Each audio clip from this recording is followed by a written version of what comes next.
నేను ఈరోజు కెనడాలో ఒక అందమైన సన్‌ఫ్లవర్ ఫామ్‌కొచ్చాను. మనం ఎటువైపు చూసినా వేల సంఖ్యలో యెల్లో బ్రైట్ సన్‌ఫ్లవర్స్ కనిపిస్తున్నాయి. ఇలాంటి ఫీల్డ్ మధ్యలో నిలబడితే ఒక పెయింటింగ్‌లోకి వెళ్ళినట్టు అనిపిస్తుంది. కానీ ఈ పూలని కేవలం అందం కోసం మాత్రమే పెంచట్లేదు. కెనడాలో రైతులు ఈ సన్‌ఫ్లవర్స్ అంటే పొద్దుతిరుగుడు పూలని ఎందుకు పెంచుతున్నారో ఈ వీడియోలో చూద్దాం. Welcome back.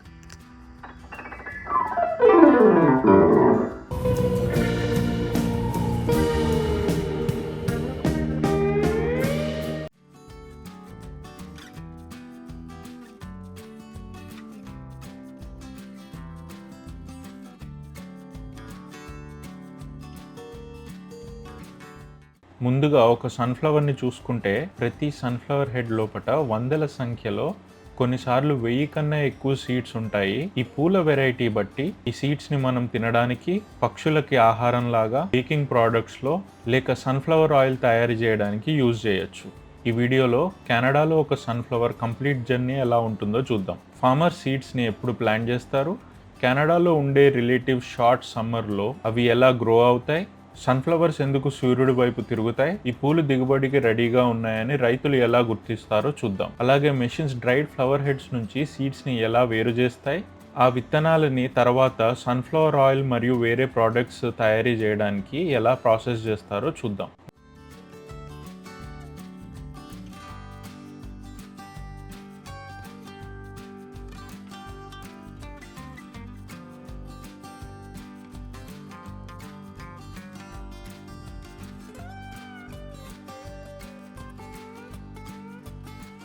మనం ఇప్పుడు ఒంటారియోలో టొరంటోకి దగ్గరగా ఉన్న క్యాలడోన్లోని డేవిస్ ఫ్యామిలీ ఫామ్ని విజిట్ చేయడానికి వచ్చాం. ఈ ఫామ్ కెనడాలో ఉన్న అత్యంత పెద్ద సన్‌ఫ్లవర్ అట్రాక్షన్స్లో ఒకటి. ఈ విచ్చుకున్న పూల మధ్యలో విజిటర్స్ కిలోమీటర్ల వరకు సన్‌ఫ్లవర్ ఫీల్డ్స్ మధ్యలో నడుస్తూ ఎంజాయ్ చేయొచ్చు. ఈ ఫామ్లో 30 ఎకరాల వరకు సన్‌ఫ్లవర్ మొక్కల్ని నాటుకున్నారు. ఈ ఫామ్లో ఓట్స్ మరియు పంప్కిన్ లాంటి వేరే మొక్కలను కూడా నాటుకున్నారు. చుట్టుపక్కల ఉన్న పొలాలలో చూసుకుంటే మొక్కజొన్న కూడా కనిపిస్తుంది. ఇక్కడ సీజన్ ఇంకా రాలేదు కానీ కార్న్ ఇప్పుడు ఇంకా కచ్చిగా ఉంది. Baby corn. కానీ ఈ 30 ఎకరాలలో ఈ పొడవాటి సన్‌ఫ్లవర్ మొక్కలను చూస్తుంటే కంటికి కనిపించే దూరం వరకు మొత్తం ఎల్లోగా కనిపిస్తుంది. ఇది చూడ్డానికి చాలా అందంగా ఉంది. ఇలాంటి పంటలు ఒకటి కంటే ఎక్కువ విధాలుగా ఆదాయాన్ని పొందొచ్చు అని మనం అర్థం చేసుకోవాలి. అంటే కొన్ని సన్‌ఫ్లవర్స్ని విజిటర్స్ ఫోటోగ్రఫీ మరియు లోకల్ టూరిజం కోసం ముఖ్యంగా పెంచుతారు. వేరే కమర్షియల్ సన్‌ఫ్లవర్ ఫీల్డ్స్లో సీడ్స్ మరియు ఆయిల్ ప్రొడక్షన్ కోసం ఈ మొక్కలను పెంచుతారు. అందుకే వెరైటీస్, ప్లాంటింగ్ మెథడ్స్ మరియు హార్వెస్టింగ్ ప్రాసెస్ పంట నుంచి పంటకి చేంజ్ అవుతూ ఉంటుంది. ముందుగా ఈ పూలకి సన్‌ఫ్లవర్స్ అనే పేరు ఎందుకు వచ్చింది? సన్‌ఫ్లవర్ అనే పేరు చాలా సింపుల్గా అనిపించచ్చు. ఈ ఫ్లవర్లో సెంటర్ రౌండ్గా ఉండి బయట బ్రైట్ ఎల్లో రేకులు ఉండడం వల్ల సూర్యుడిలాగా కనిపిస్తుంది. కానీ ఈ పేరు ఈ మొక్క పెరిగే విధానంతో కూడా కనెక్షన్ ఉంది. చిన్న సన్‌ఫ్లవర్ మొక్కలలో హీలియోట్రోపిజం అనే బిహేవియర్ని గమనియచ్చు.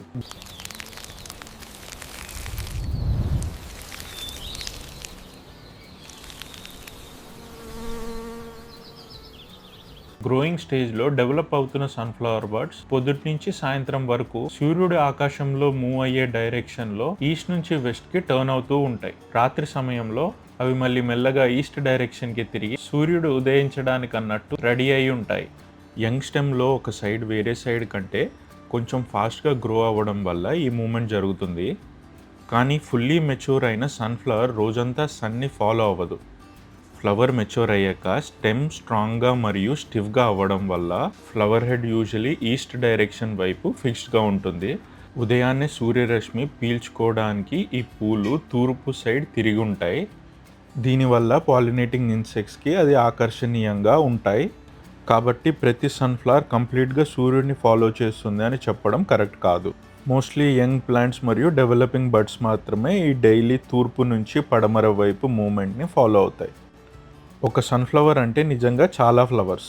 మనకు ఒక పెద్ద ఫ్లవర్ లాగా కనిపించేది టెక్నికల్లీ చాలా చిన్న ఫ్లవర్స్ కలిసిన ఒక స్ట్రక్చర్. బయట ఎల్లో కలర్లో పెటల్స్ లాగా కనిపించే పార్ట్ని రే ఫ్లోరెట్స్ అంటారు. ఇవి పాలినేటర్స్కి ప్లాంట్ ఈజీగా కనిపించేలాగా హెల్ప్ చేస్తాయి. మిడిల్లో ఉండే డార్క్ సెంటర్లో వందల సంఖ్యలో చిన్న ఫ్లవర్స్ ఉంటాయి. వీటిని డిస్క్ ఫ్లోరెట్స్ అంటారు. ప్రాపర్గా పాలినేట్ అయిన ప్రతి డిస్క్ ఫ్లోరెట్ ఒక సన్‌ఫ్లవర్ సీడ్ని ప్రొడ్యూస్ చేయగలుగుతాయి. అందుకే సీడ్స్ ఫ్లవర్ హెడ్ మధ్యలో చాలా బ్యూటిఫుల్ స్పైరల్ ప్యాటర్న్తో డెవలప్ అవుతాయి. ఈ స్పైరల్ అరేంజ్మెంట్ వల్ల లిమిటెడ్ స్పేస్లో చాలా ఎక్కువ సీడ్స్ ఫిట్ అవుతాయి. కాబట్టి సన్ఫ్లవర్ అంటే ఒకటే ఫ్లవర్ వందల విత్తనాలని ఉత్పత్తి చేస్తుందని కాదు, అది వందల చిన్న పూలు కలిసి పనిచేస్తున్న ఒక పెద్ద ఫ్లవర్ అని అర్థం చేసుకోవాలి.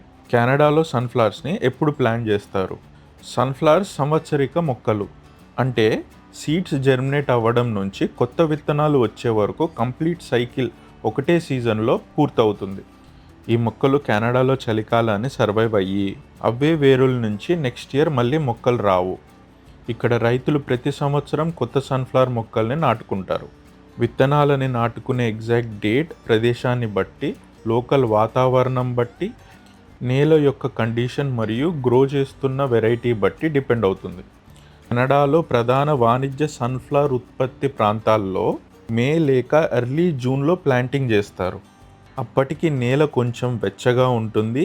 ఈ సమయంలో అయితే తీవ్రమైన మంచు పడే ఛాన్సెస్ తక్కువ ఉంటాయి. చాలా చలి మరియు తడి సాయిల్లో తొందరగా సీడ్స్ ప్లాంట్ చేయకూడదు.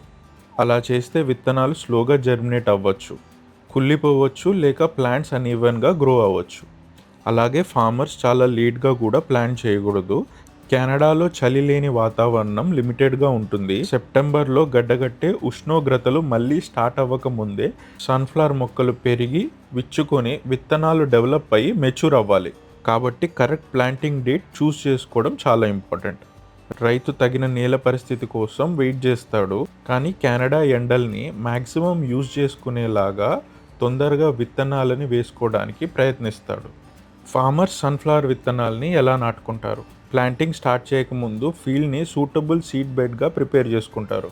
ఫార్మింగ్ సిస్టమ్ బట్టి సాయిల్ని టిల్ చేసుకోవచ్చు, లైట్గా కల్టివేట్ చేసుకోవచ్చు, లేక రెడ్యూస్ టిల్లేజ్ ఎక్విప్మెంట్ యూజ్ చేసుకోవచ్చు. ట్రాక్టర్ వెనుక ప్లాంటర్ని అటాచ్ చేసి ఫీల్డ్లో డ్రైవ్ చేస్తారు.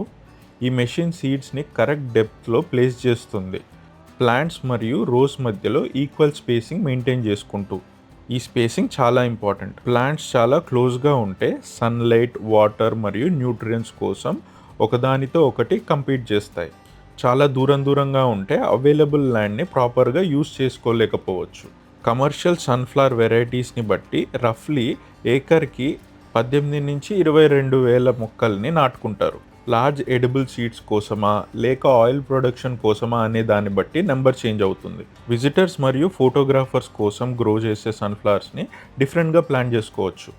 ఫీల్డ్స్ ఫుల్గా కనిపించేలాగా, వాకింగ్ పాత్స్ క్రియేట్ చేసుకోవడానికి మరియు డిఫరెంట్ స్టేజెస్లో ఫ్లవర్స్ ఉండేలాగా ప్లాంటింగ్ చేస్తారు.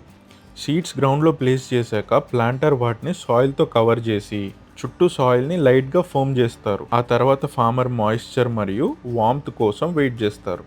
సీడ్ ఎనఫ్ వాటర్ అబ్జర్వ్ చేసుకొని సాయిల్ కరెక్ట్ టెంపరేచర్ వచ్చాక జర్మినేషన్ స్టార్ట్ అవుతుంది. ఫస్ట్ వేర్లు కిందకి వెళ్ళడం స్టార్ట్ అవుతుంది. అది మొక్కని సాయిల్లో స్ట్రాంగ్గా హోల్డ్ చేసి మాయిశ్చర్ కోసం వెతుకుతుంది. తర్వాత ఒక చిన్న మొలక సాయిల్ నుంచి పైకి వస్తుంది. ఫస్ట్ చిన్న ఆకులు ఓపెన్ అయ్యి సన్లైట్ నుంచి ఎనర్జీ కలెక్ట్ చేసుకోవడం స్టార్ట్ చేస్తాయి. స్టార్టింగ్ స్టేజ్లో సన్ఫ్లవర్ సీడ్లింగ్స్ చాలా డెలికేట్గా కనిపించచ్చు, కానీ వెదర్ వామ్గా ఉండి ఎనఫ్ మాయిశ్చర్ ఉంటే ప్లాంట్ చాలా ఫాస్ట్గా గ్రో అవుతుంది. రూట్ సిస్టమ్ సాయిల్లో చాలా డీప్గా డెవలప్ అవుతుంది. అందుకే షాలో రూట్స్ ఉన్న కొన్ని క్రాప్స్ కన్నా సన్ఫ్లవర్స్ పొడి కండిషన్స్లో కూడా సర్వైవ్ అవ్వగలుగుతాయి. కానీ దీని మీనింగ్ వాటర్ లేకుండా కూడా గ్రో అవుతాయని కాదు. ప్లాంట్ పెరిగే స్టేజ్లో, ఫ్లవరింగ్ టైంలో, సీడ్స్ డెవలప్ అయ్యే టైంలో మాయిశ్చర్ చాలా ఇంపార్టెంట్. ఈ స్టేజెస్లో వాటర్ తక్కువగా అందితే హెడ్ సైజ్ తగ్గొచ్చు, సీడ్ నెంబర్ కూడా తగ్గిపోవచ్చు. ఎర్లీ సీజన్లో రైతులు కలుపు మొక్కల్ని కూడా కంట్రోల్ చేయాలి. మెచ్యూర్ సన్ఫ్లవర్ యొక్క నేల మీద నీడ వల్ల కొన్ని కలుపు మొక్కలు పెరగవు, కానీ చిన్నగా ఉన్నప్పుడు ఫాస్ట్గా గ్రో అయ్యే కలుపు మొక్కలతో సన్లైట్, న్యూట్రియంట్స్ మరియు వాటర్ కోసం ఈజీగా పోటీ చేయలేకపోవచ్చు. ఫామ్ బట్టి crop rotation, cultivation, approved herbicides లేక ఈ మెథడ్స్ కాంబినేషన్తో వీటిని కంట్రోల్ చేసుకోవచ్చు. కెనడా వెదర్ సన్ఫ్లవర్స్కి సూటబులా?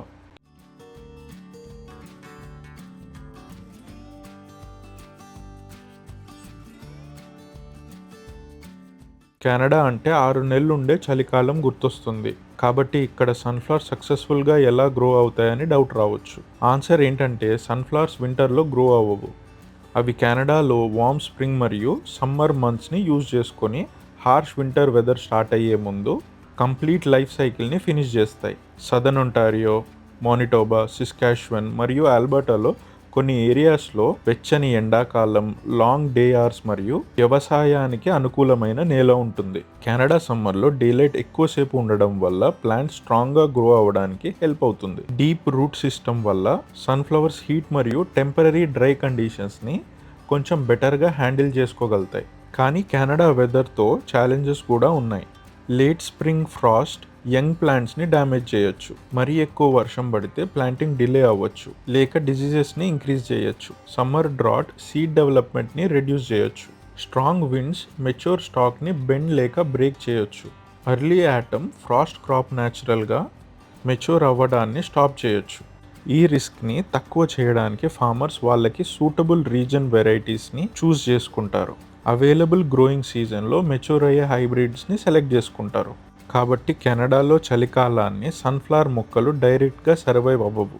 క్రాప్ డ్రై సీడ్స్ ఫామ్లో సర్వైవ్ అవుతుంది. మెచ్యూర్ సీడ్స్ హార్వెస్ట్ చేసి స్టోర్ చేశాక స్ప్రింగ్ వచ్చినప్పుడు న్యూ జనరేషన్ని మళ్ళీ ప్లాంట్ చేస్తారు. ఆయిల్ సీడ్ మరియు తినడానికి పండించే sunflowers.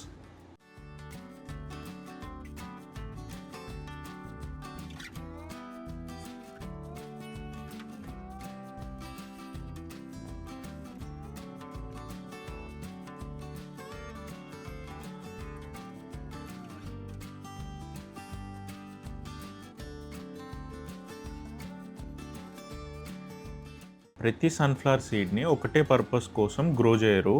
Commercial సన్ఫ్లవర్స్ని generally 2 main కేటగిరీస్గా divide చేయొచ్చు. ఆయిల్ సీడ్ సన్ఫ్లవర్స్ మరియు తినడానికి పండించే sunflowers. Oil seed variety usually smaller మరియు డార్క్ కలర్ సీడ్స్ని ప్రొడ్యూస్ చేస్తాయి. వీటిలో నూనె శాతం బాగా ఎక్కువగా ఉంటుంది. ఈ విత్తనాలని ప్రాసెసింగ్ ప్లాంట్కి పంపించి ఆయిల్ ఎక్స్ట్రాక్ట్ చేస్తారు.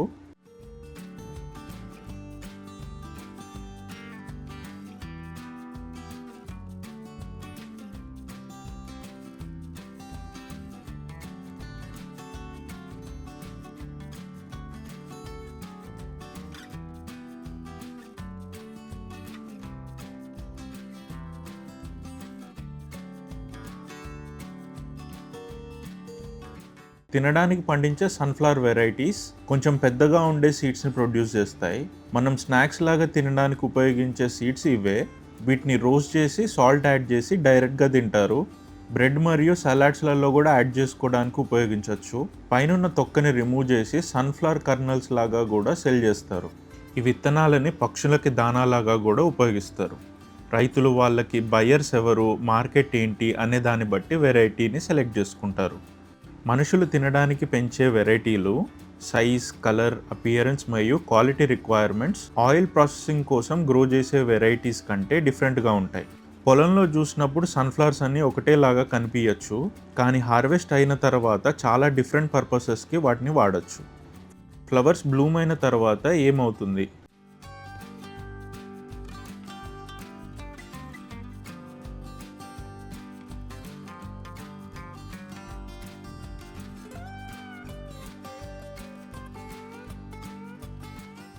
ఈ పూలు బ్రైట్ ఎల్లో కలర్లో ఇలా చాలా రోజులు ఉండవు. పాలినేషన్ అయిన తర్వాత పెటల్స్ అన్ని ఫేడ్ అయిపోతాయి. తర్వాత బ్రౌన్ కలర్లోకి మారుతుంది. అదే టైంలో సీడ్స్ డెవలప్ అవుతాయి. లీవ్స్ మరియు స్టాక్ డ్రై అవుతూ హెవీ ఫ్లవర్ హెడ్స్ కిందకి బెండ్ అయిపోతాయి. ఫీల్డ్ డ్రైగా ఆల్మోస్ట్ డెడ్ లాగా కనిపిస్తుంది. ఇది నార్మల్ స్టేజ్. సీడ్స్ మెచ్యూర్ అయ్యి హార్వెస్ట్కి రెడీ అవ్వడానికి ప్లాంట్ ఇలా డ్రై అయిపోతుంది. పచ్చగా ఉన్న మొక్కలలో మాయిశ్చర్ ఎక్కువగా ఉంటుంది కాబట్టి ఇమీడియట్గా హార్వెస్ట్ చేసి స్టోర్ చేయలేము. ఇలా ఈ సన్ఫ్లవర్స్ని ఎంతకాలం డ్రై అవ్వడానికి వదిలేస్తారో చూద్దాం. ఒక ఎగ్జాక్ట్ నెంబర్ ఆఫ్ డేస్ అని ఉండదు. వెదర్, వెరైటీ, ప్లాంటింగ్ టైం మరియు మాయిశ్చర్ బట్టి డ్రైయింగ్ టైం చేంజ్ అవుతుంది. కెనడాలో హార్వెస్టింగ్ యూజువల్లీ లేట్ సెప్టెంబర్ లేక అక్టోబర్లో జరుగుతుంది. రైతులు flower head back side colour మరియు సీడ్ మాయిశ్చర్ని చూసి హార్వెస్ట్ టైంని డిసైడ్ చేస్తారు. బ్యాక్ సైడ్ బ్రౌన్గా మారి సీడ్స్ మాయిశ్చర్ 18 to 20 కన్నా తక్కువ అయితే కంబైన్తో హార్వెస్ట్ చేయొచ్చు. మాయిశ్చర్ 10 to 12% కంటే తగ్గితే హార్వెస్ట్ తర్వాత అడిషనల్ డ్రైయింగ్కి అవసరం ఉండదు. అలా అని మరింత లేట్ చేస్తే గాలికి కానీ వర్షానికి కానీ పక్షుల వల్ల క్రాప్ లాస్ అవ్వచ్చు. కాబట్టి క్రాప్ డ్రై అయ్యాక డ్యామేజ్ స్టార్ట్ అవ్వకముందే హార్వెస్ట్ స్టార్ట్ చేస్తారు. క్రాప్ కరెక్ట్ మెచ్యూరిటీ మరియు మాయిశ్చర్ లెవెల్స్ రీచ్ అయ్యాక హార్వెస్టింగ్ స్టార్ట్ అవుతుంది. దీన్ని కంబైన్ హార్వెస్టర్ అని అంటారు. ఇది ఫీల్డ్ లో మూవ్ అవుతూ ఫ్లవర్ హెడ్స్ ని కలెక్ట్ చేస్తూ సీడ్స్ ని సపరేట్ చేస్తుంది.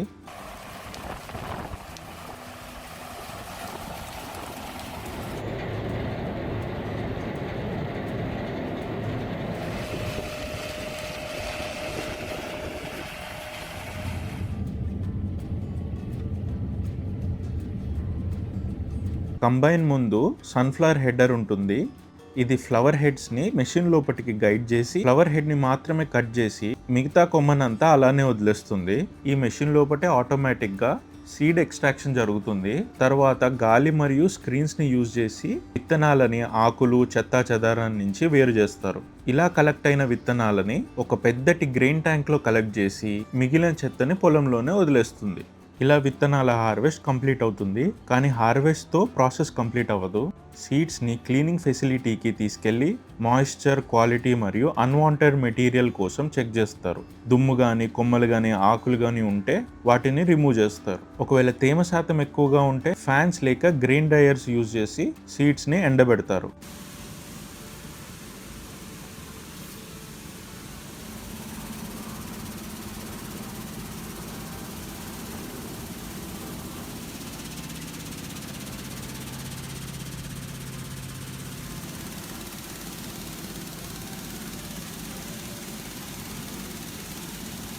ఇలా స్టోర్ చేసిన విత్తనాలలో తేమ శాతం కరెక్ట్గా ఉండేలాగా చూసుకుంటారు. దానివల్ల ఈ విత్తనాలు పాడైపోకుండా ఉంటాయి. తర్వాత సీడ్స్ని గ్రెయిన్ బిన్స్లో కూల్ చేసి అమ్మడానికి లేక ఇంకా ప్రాసెసింగ్ చేయడానికి పంపిస్తారు. ఫుడ్ కోసం యూజ్ చేసే సీడ్స్ని సైజ్ బట్టి, వెయిట్ మరియు క్వాలిటీ బట్టి గ్రేడ్ చేస్తారు. డ్యామేజ్ అయినా లేకపోతే చిన్నగా ఉన్న సీడ్స్ని రిమూవ్ చేస్తారు. మనుషులు తినడానికి ఉపయోగించే విత్తనాలని తొక్కతోటే రోస్ట్ చేసి ఉప్పు అవి యాడ్ చేస్తారు. ఈ విత్తనాల లోపల పప్పుని వేరు చేయడానికి షెల్ని క్రాక్ చేసి లోపల ఉన్న సీడ్ని సపరేట్ చేస్తారు. ఈ సన్ఫ్లవర్ సీడ్ లోపటి నుంచి వచ్చే పప్పుని స్నాక్స్కి, బ్రెడ్లలో, సలాడ్స్లో, సీరియల్స్ మరియు సన్ఫ్లవర్ సీడ్ బటర్లో యూజ్ చేస్తారు.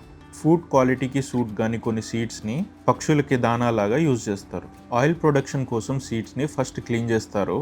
తర్వాత సీడ్స్ని క్రష్ చేసి లేక హీట్ చేసి హెవీ డ్యూటీ ప్రెస్తో ఆయిల్ని ఎక్స్ట్రాక్ట్ చేస్తారు. ప్రెస్సింగ్ తర్వాత మిగిలిన మెటీరియల్ని సన్ఫ్లవర్ మీల్ లేక ప్రెస్ కేక్ అని అంటారు.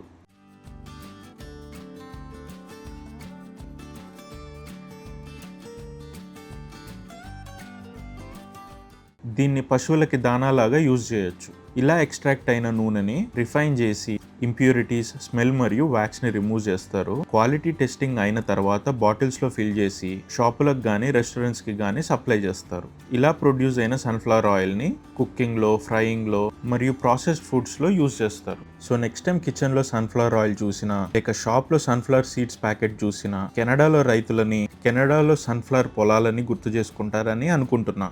కెనడాలో సన్ఫ్లవర్స్ని ఇలా గ్రో చేసి హార్వెస్ట్ చేసి ప్రాసెస్ చేస్తారు. ఈ వీడియో మీకు నచ్చిందని అనుకుంటున్నాను. మీకు వీడియో ఎలా అనిపించిందో కమెంట్ చేయండి. వీడియోని లైక్ చేసి హైప్ చేయడం మాత్రం మర్చిపోవద్దు. దీనివల్ల నాకు ఇంకా ఇలాంటి వీడియోస్ చేయడానికి ఎంకరేజ్మెంట్ ఉంటుంది. నెక్స్ట్ వీడియోలో కలుద్దాం.